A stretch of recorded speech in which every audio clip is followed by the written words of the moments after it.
Hey everyone, welcome back. I am the Electrical Code Coach from electricalexamcoach.com, and this is the electrical exam prep question of the day. Let's get to it.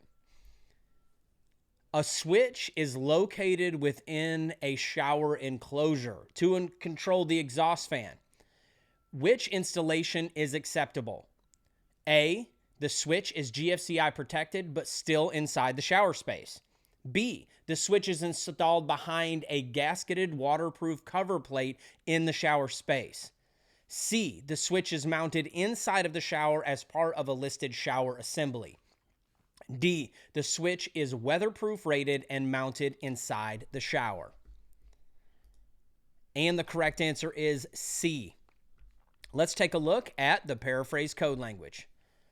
404.4c prohibits switches from being inside the tub or shower space. So in that dedicated space. Unless, right, it's the NEC, it's the National Exception Code. This one isn't an exception, but it's actually part of the code. Switches are not permitted inside of the tub or shower space unless they are specifically part of a listed tub or shower assembly.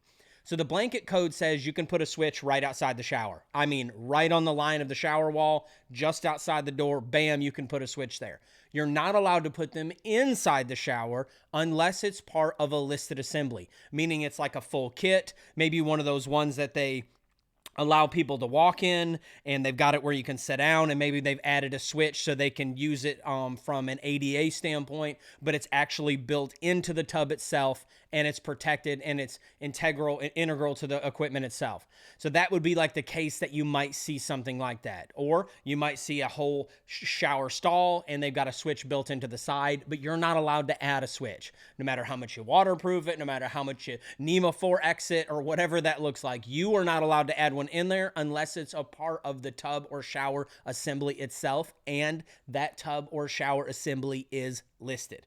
I am the Electrical Code Coach, and my bargain is that these videos will add value to you, and you will in turn add value to others. Let's get to it.